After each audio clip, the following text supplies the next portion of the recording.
He's an educator and an innovator. He's developed this game to be inclusive for everyone to play. His inspiration behind the game is the King of Thailand, who has done many things for the people here, and Mr. Tanas followed in that direction, or that mindset of trying to help make life better and fun. Round table ball is multifaceted.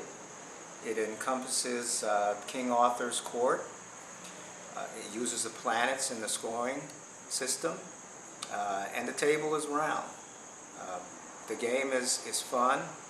I've been around the world, and this is the first time I've seen a game that requires you to be so versatile.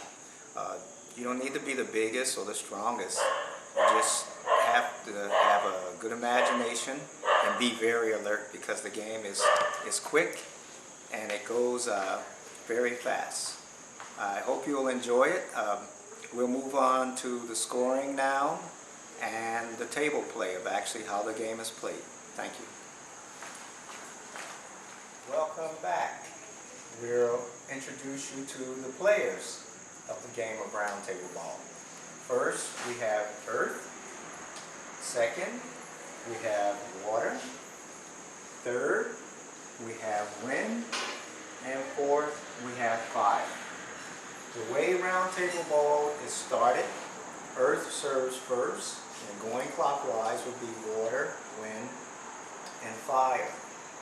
How does one get assigned one of these positions? You draw numbers, and if you draw number 1, it corresponds with earth, so you will be serving first. And all services go to the diagonal zone that you're serving in. For example, all first serves are done with the right hand, forehand or backhand, and it must enter the white service zone diagonally of the other player.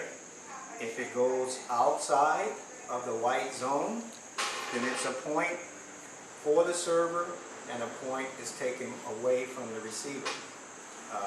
If the ball happens to fall on the service line, that's a point for the server if it's not returned by the recipient. If it goes to the left of the line, that's a point for the recipient, and it's a point taken away from the server. If it goes in the dead zone, that's a point given to the recipient, and the server is deducted a point.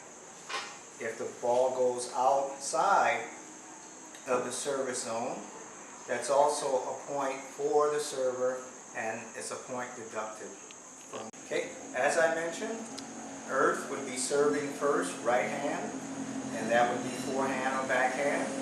Backhand to the right quadrant of fire, and fire can now serve to, or volley to any position, even back to earth itself. And once the serve is initiated in a respective service zone, the whole table becomes live, except for the red area. These are all dead zones. If you hit into the dead zone, it is a point for the intended recipient. I mean, it could be your own or someone else. The way the table is set up, the angle is really hard to get it in there, so you've got to be really unlucky to serve one into the dead zones. The serves are done clockwise, so earth would go right to right.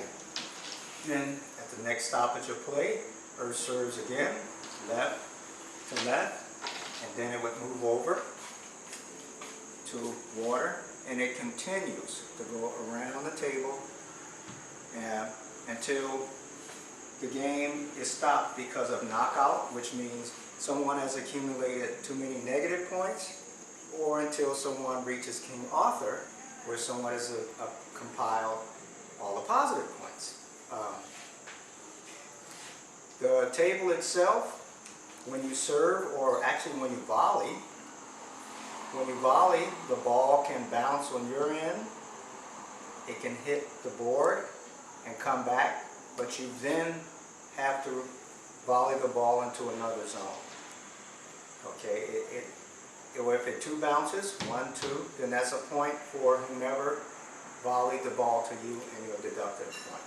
It's a fast-moving game.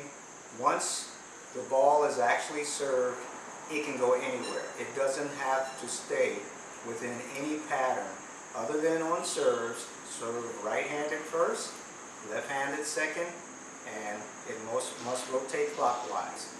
And other than that, that's it.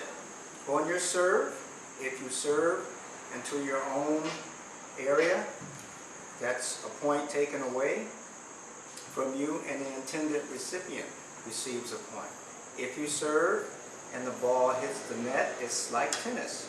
It's called a let. You're given another chance to serve. But on that second consecutive let, then it becomes a point score for the recipient, and you yourself, the server, are deducted. Okay. You've heard the first aspect, or the first